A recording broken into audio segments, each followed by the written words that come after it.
will be providing a preview of the new tool that the American Institutes for Research is helping us build out.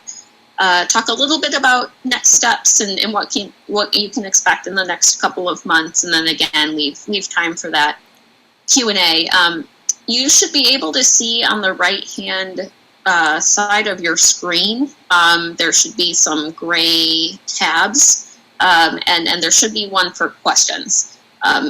Feel free to add in questions as you think of them, and I will be looking at those during the Q&A section. I may not be able to answer them on the spot as we go along, but it will give me a good running list of things to cover during the Q&A, and I can go ahead and read out your question and try to provide as many responses as possible.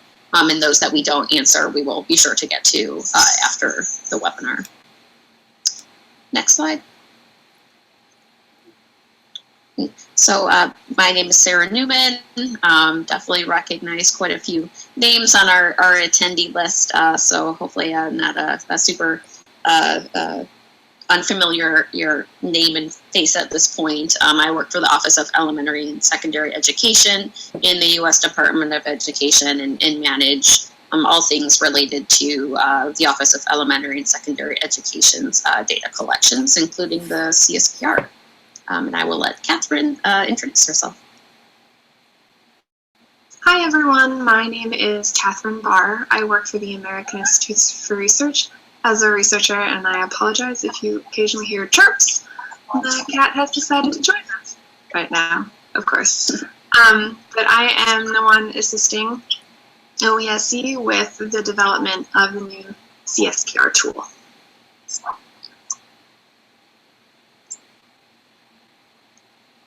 All right, next slide. Okay, so some general updates and improvements, things that are different going into this year. If you were participating in the EdFacts virtual sessions, you may have heard a very, very high level overview of some changes that we, been anticipating making to the CSPR. Now is the time where we're providing a bit more clarity on that. At that time, you would have heard that we are not going to be using the APR tool that the EdFacts team had developed in EMAPS for the 2019-20 collection.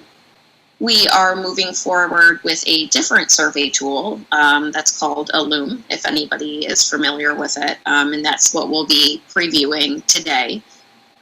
This coincides with some other changes that we're making, which the second big change is that for this year, and we anticipate this being the new normal, that the collection process, the actual system of collection, will include the manual entry fields only. And we're trying to isolate only the information that we don't already have collected. As you probably know, if you've been working in the CSPR for a while, or if you're an EdFacts coordinator, the large majority is has been populated through EdFacts, through the EdFacts submission system. And so moving forward, when we think about the actual collection tool itself, we are isolating the information that the department does not yet have. And so that's a pretty small subset at this point. And so when you see the preview of the tool, you will see just those sections that are not populated with an EdFacts file. The EdFacts data is still required. As you may remember, there are a set of files that are not required due to COVID. And so, of course, those won't be required through the EdFacts submission system, but everything else that we've still identified will be expected to be reported through the EdFacts submission system. And then the last big bucket of changes will be that we are realigning to the December and February EdFacts due dates. The last couple of years has been, the timeline has been pretty different than the years before. And one of the big changes in our streamlining efforts is to make sure that we're, going back to when the EdFax data are collected and not having a disjointed a timeline between CSPR and EdFax. And so we are moving up those timelines. The next slide, I believe, actually shows the dates. We can advance. Great. So here are the dates. The CSPR Part 1 dates are final. The CSPR Part 2 dates are, we're saying tentative. The only thing that's really tentative at this point is the second round dates. Pretty sure that those will be the dates. They will be very similar to that if they aren't these dates. But we're looking at opening the CSPR Part 1 tool on the 4th of December, and then closing it down on the 17th of December. And that is the day after the due date of your December EdFax data files. So back to how things used to work, where the CSPR was coming in on the Thursday after that Wednesday due date. And then we will reopen the CSPR Part 1 for the second round on March 15th, 2021, and close it on April 1st, 2021. Pretty similar dates to the EdFax timeline from the prior year.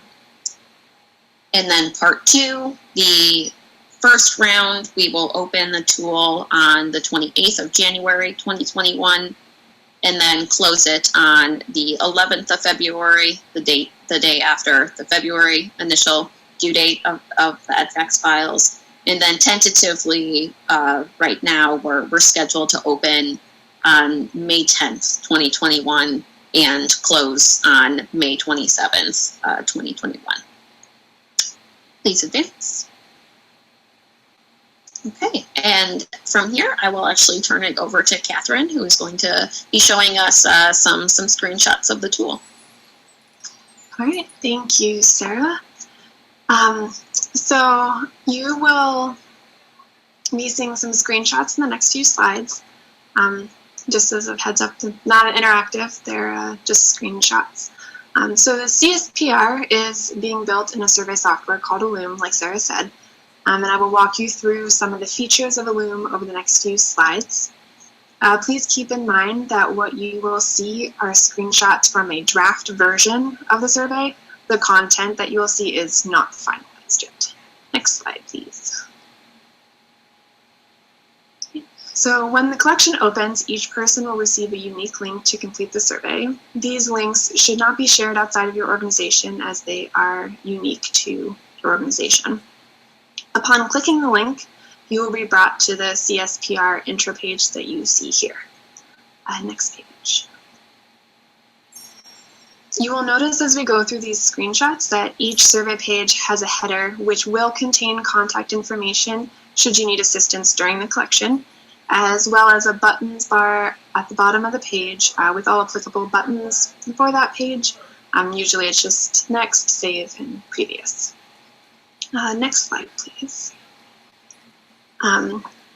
Each section will have one or more comments pages included in them. These comment boxes that you see can be resized by grabbing the two diagonal lines in the bottom right corner of the field and made larger, smaller, larger across your screen, down your screen, if you need to see everything you have typed in its entirety. Next slide, please. Most questions collecting numeric data have checks that will be performed in the background. You will only see these checks if you enter data that does not meet the checks criteria. For example, in this question, we will check to make sure the percents reported fall between 0 and 100. So if you enter a number greater than 100 in one of these fields, you will receive an error message asking you to correct your entry. Next slide. Some questions like this LIEP question have more than one reporting measure in them. For example, this question asks you to check if an LIEP is implemented in your state, And if it is, you are also asked to fill in the accompanying language of instruction text field. So it's just something to keep in mind that some questions may ask for multiple forms of completion. Next slide. So you may have noticed on every page there was a save button in the middle of the screen at the bottom. You do not have to complete your survey all at once. If you click the save button at the bottom of each screen, you will be brought to this page. The URL provided to you on this screen will allow you to pick up where you left off at a later point in time. And you can either copy the URL down from this page and keep it somewhere safe, or you can have it emailed to you by entering your email address in the field provided and clicking the send button. If you think you've been brought to this page on accident, you can just click the resume button and you'll be taken back to where you were in the survey before you click the save button. I believe that is all I have to preview right now, so I'll turn things back over to you, Sarah.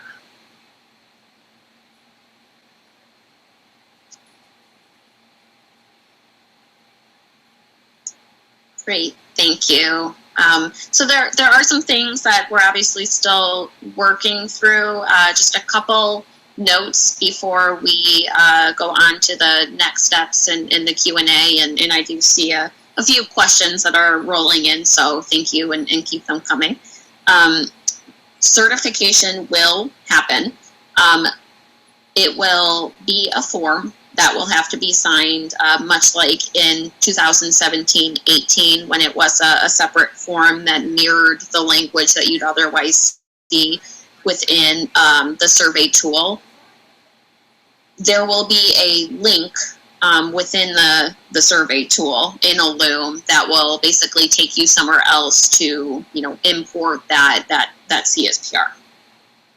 A couple other things that I do want to note that we're, thinking through and making sure, we get clarity on prior to the CSPR opening, or things like resubmissions. I think there might be a couple questions that we can get to on that during the Q&A section. But prior to the due date, there, if you do submit the CSPR, a version of the CSPR, and you need to make updates, there will be a couple different options. Potentially opening up a new version of your submission, or to actually reopen the CSPR that you had been working on up until the due date, of course, right? This will be different once the due date hits. That will be it until the reopen period. But prior to, you'll be able to go into a Loom multiple times if that is needed. We can go to the next slide. So in terms of some planned next steps, we are hoping to create a small CSPR tool user test group with the estimated dates of testing. That would be November 16th to the 24th. We're looking for about 5 different states that would be willing to participate and provide us with feedback on the tool. So again, any question that comes up for you that you usually are dealing with at the time of CSPR, that you can help us think through in the tool that's not clear. So hopefully we can try to make it as clear as possible by the time it opens. That would be wonderful. If you're interested, we are asking that you email the OESC CSPR inbox by October 30th, 2020. And just to reiterate, the CSPR Part 1, of course, is coming first, and the open date is scheduled for December 4th, leaving about a couple weeks for you to be in the tool. We also are in the process of finalizing a COVID-19 fact sheet that will provide some information about how COVID may be impacting your submissions. Please know we are trying to get that out as quick as possible. I'm sure you can relate to approval processes taking a little while, but we are hoping to get that out in the next couple of weeks. And we are thinking about that as we are finishing the development of this tool. Making sure that if there are issues with completeness and quality, that we're kind of connecting the two different scenarios. So that is coming, and then another resource will be a user guide similar to the one that has been created. So the questions that are being asked, particularly those that I don't have an answer to right now, we will make sure that we will have a log of those, and we can certainly add those to a user guide so everything is clear by the time we get to December. Next slide. Okay, so at this point, I'm going to go and kind of read through some of these questions that we've gotten. We've gotten the initial questions were related to audio, some audio challenges, but I'm gonna go ahead and find questions that are more related to the actual content, questions about the CSPR.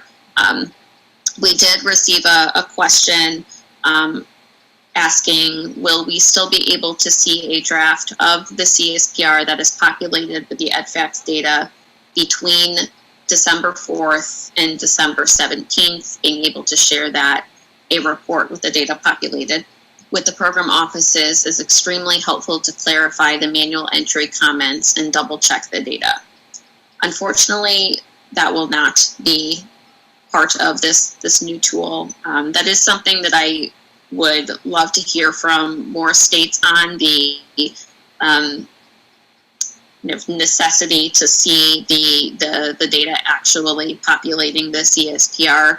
I think there are things that we can do to support that. What I'm trying to avoid in terms of a tool is to just for full transparency, the collection tool, developing it in the way that we have has been quite, a lot of development hours, a pretty expensive endeavor, and it is, just a slice of the whole pie in terms of all of the work that we really need to do on the data front. And so we're really trying to look for ways that we can cut down on steps, but I will admit that we don't want to cut down on steps that are critical for success. A report, the plan is to generate a report at the end of the process, but not at the sort of during that submission period. So please do provide as much feedback as you can on what would help you get through the CSPR process in your state, and we can take that back and see what we can do either this year or just as we move forward. Let's see the next question.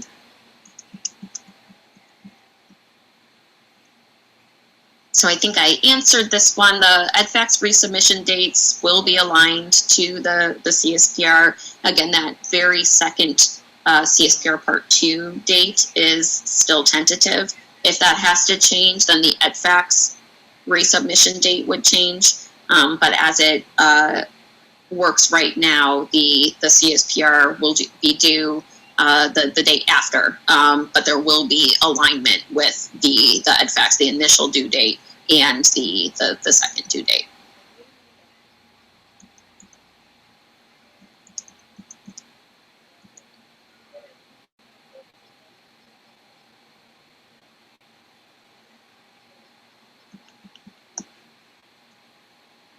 So in terms of the links, I I think what is meant by this, and whoever asked the question, if I'm not answering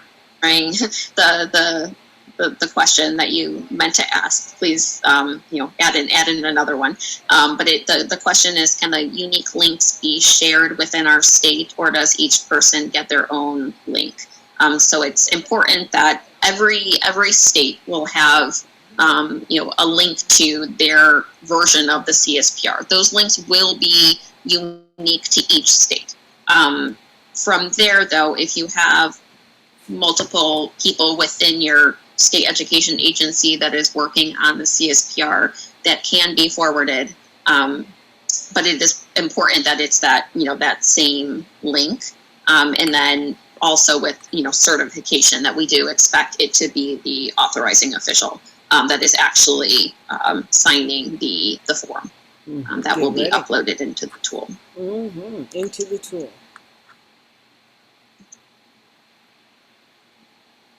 Okay, so I see Gretchen asked that question. So please let me know if that didn't answer your question. I apologize. The clicking through this, scrolling through.